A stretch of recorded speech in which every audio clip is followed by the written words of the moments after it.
Donc, vidéo numéro 13, je vais revenir sur la notion de comportement de l'auditeur et de compétences de l'auditeur.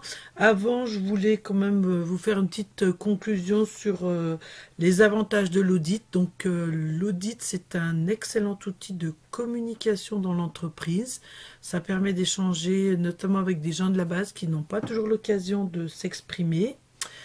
L'auditeur venant au contact des audités leur permettra aussi d'avoir une réflexion sur leur façon de travailler et les aider à se remettre en cause et à réactiver la motivation pour émettre des idées d'amélioration. L'audit permet aussi souvent de régler des petits problèmes mineurs d'organisation qui pourraient se présenter. L'audit permet notamment à l'auditeur, mais aussi parfois aux audités, de mieux comprendre le fonctionnement du processus dans lequel il se trouve. L'audit aussi peut révéler des besoins de formation.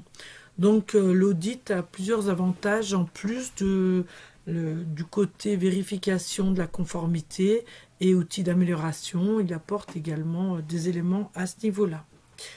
Je voulais aussi faire état de compétences intellectuelles dont doit faire preuve l'auditeur, décidément, notamment le diapositive 51 que je vous ai mis.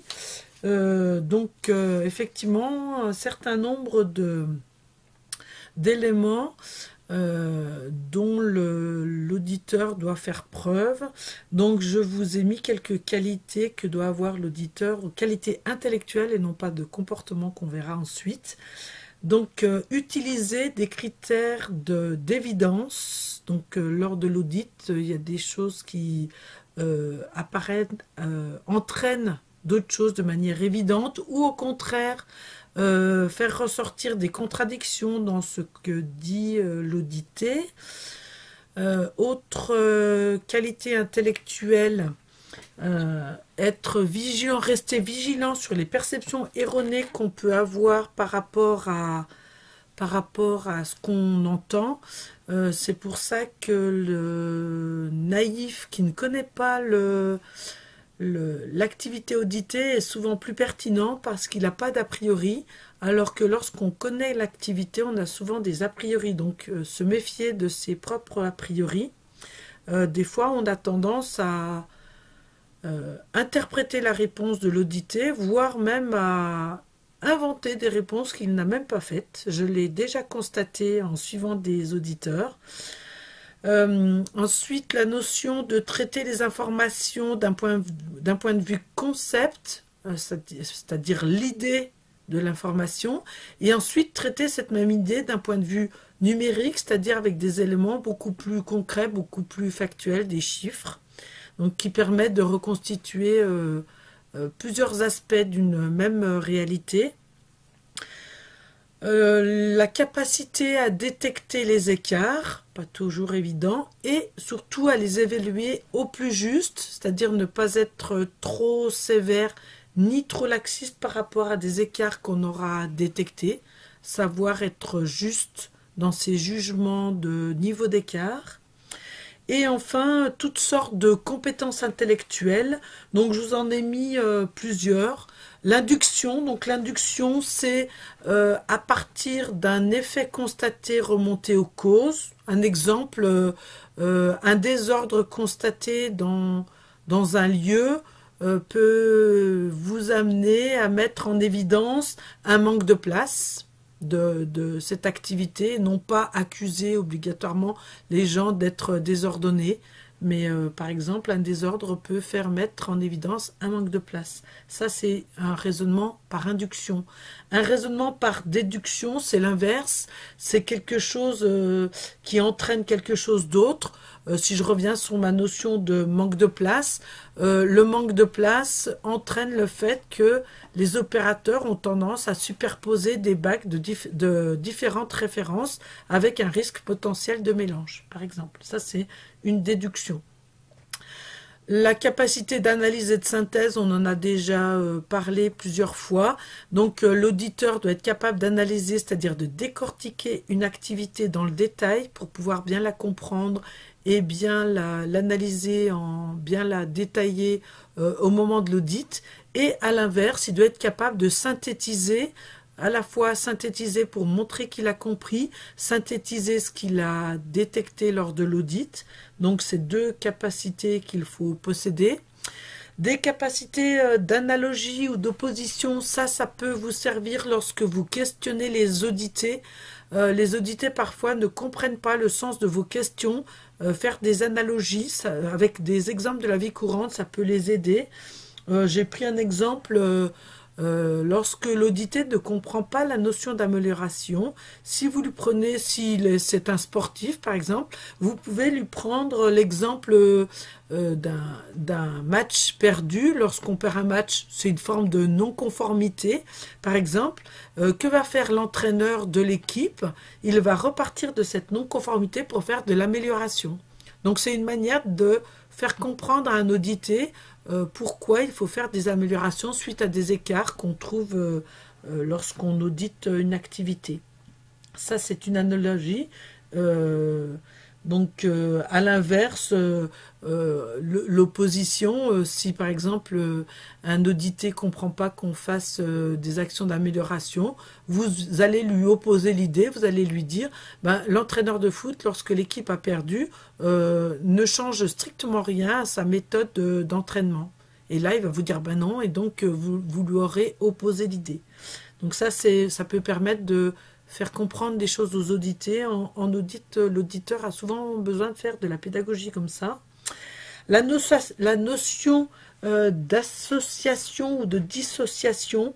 Donc l'association, c'est la capacité à faire le lien entre quelque chose qu'on connaît et quelque chose qu'on ne connaît pas.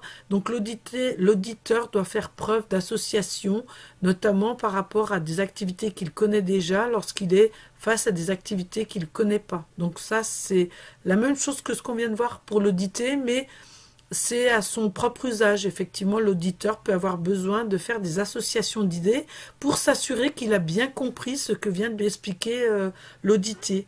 Et à l'inverse, la dissociation, c'est de ne pas considérer quelque chose d'évident qu'on nous propose en émettant l'idée inverse. Donc on va dissocier quelque chose qu'on vous présente comme évident.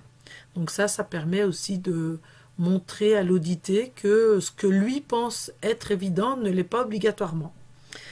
Bien sûr, l'observation. Il faut une grande capacité d'observation, à la fois visuelle. Ça permet de voir que le discours qu'on est en train de vous livrer n'est pas concret sur le terrain. L'expérimentation, donc ça c'est quelque chose que je pratique assez souvent en audit.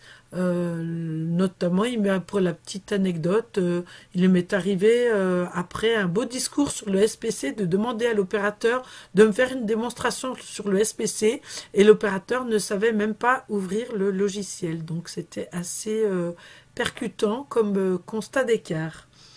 Et puis toutes sortes de croisements. Donc par exemple, poser la même question à deux opérateurs différents, poser la même question au pilote de processus et à ses opérateurs. Donc ça peut permettre de s'apercevoir que le pilote pense que ses opérateurs font certaines choses et en réalité les opérateurs n'ont pas compris. Donc ça permet de voir certains écarts. Ça, c'est pour les capacités intellectuelles. Donc vous voyez que l'auditeur doit avoir un cerveau bien développé. Ensuite, je voulais vous reparler de comportement d'auditeur parce que je vous l'ai déjà dit, cela me paraît hyper important. Le comportement d'auditeur est vraiment essentiel à mon avis. Donc, Pendant l'audit, l'audit peut se dérouler parfois dans des conditions pas toujours faciles. Vous ne savez pas toujours ce qui se passe dans les entreprises. Donc, vous devez prendre beaucoup de précautions, d'où la réunion d'ouverture qui peut être une forme de mise en confiance avec les audités. Ça, je vous ai dit que la réunion d'ouverture, c'est le moyen de créer le lien avec l'audité. Ne pas hésiter à rassurer les audités, ils sont souvent assez effrayés par l'audit. Leur rappeler que l'auditeur n'est pas un inquisiteur ni un enquêteur et le prouver par son propre comportement. L'auditeur ne vient pas chercher des coupables, mais examiner des situations et ne cherche pas à mettre en cause les personnes. Bon, de temps en temps, quand même, on est obligé de mettre en cause les personnes. Mais si les gens font leur travail correctement, normalement, il n'y a pas de souci à ce niveau-là. L'auditeur vient pour détecter des écarts, mais aussi pour comprendre l'activité et comment ça se déroule, et notamment pouvoir mettre en évidence des actions d'amélioration. Vous devez mettre en confiance les gens par votre comportement, mettre à l'aise. Donc, petite pointe d'humour de temps en temps, ça peut être agréable. Préciser les règles de l'audit, ça c'est, je le rappelle, c'est toujours important. Ça permet de, quand on donne les règles du jeu, ça permet que les gens soient à l'aise. Donc, au début de l'entretien, c'est la période d'ouverture et d'observation par l'audité. L'audité se dit à quelle sauce je vais être mangé. Donc, vous devez soigner votre présentation, votre attitude, bien sûr être correct et respectueux, ça c'est important. Donc la présentation lors de la réunion d'ouverture est hyper importante et les règles élémentaires de politesse, bonjour, merci, au revoir, quand vous quittez les audités, ça c'est important. Pendant l'audit, vous devez adapter votre rythme à celui de l'interlocuteur, la notion de synchronisation. Ne pas se précipiter, ne pas poser trop de questions à la fois. Il vaut mieux poser peu de questions que vous approfondirez. En plus, l'audité se sentira écouté, donc c'est rassurant. Plutôt que beaucoup de questions survolées où vous écouterez à peine les réponses. Si vous êtes plusieurs auditeurs, ça peut vous arriver au début d'auditer à plusieurs. C'est chacun son tour. On ne joue pas le surnombre. Et on évite de faire le yo-yo avec l'audité, ce que je vous ai déjà expliqué, les questions doivent être coordonnées. Ne pas faire les questions et les réponses, donc ça c'est important, c'est une tendance qu'on peut avoir de donner la réponse dans la question. Portez beaucoup d'attention aux réponses. Vous posez votre question et après vous écoutez à 200%. Vous êtes complètement à l'écoute de votre audité. Ça nécessite une concentration importante. Vous allez voir qu'en audit, on sort en général fatigué, normalement. La prise de notes, donc je vous en ai déjà parlé, elle ne doit pas empêcher la communication. Vous devez regarder l'audité au maximum. Donc, cahier à spirale, c'est la meilleure méthode à mon sens. Et enfin, la dernière qualité, en plus de toutes les autres, qu'on a déjà vues nombreuses, c'est l'objectivité. Vous devez vous baser sur des faits, ne pas vous laisser emporter par l'extraverbal, par exemple des grimaces, des regards, des haussements de sourcils que les gens peuvent faire ou des intonations. Vous devez avoir du concret, même si ces éléments extraverbales peuvent vous permettre de détecter qu'il y a des problèmes. Mais ce ne sera pas là-dessus que vous ferez vos jugements. Vos jugements devront être faits sur des éléments factuels. Donc vous voyez, je suis très exigeante au niveau du comportement, mais je vous confirme que c'est ce comportement qui vous permettra d'obtenir un maximum de résultats pendant l'audit. Et voilà, je vous souhaite un bon audit et je vous souhaite beaucoup de plaisir à faire des audits fructueux et qui sont constructifs pour tout le monde, autant l'audité que l'auditeur. Voilà pour ce cours d'audit qui est terminé.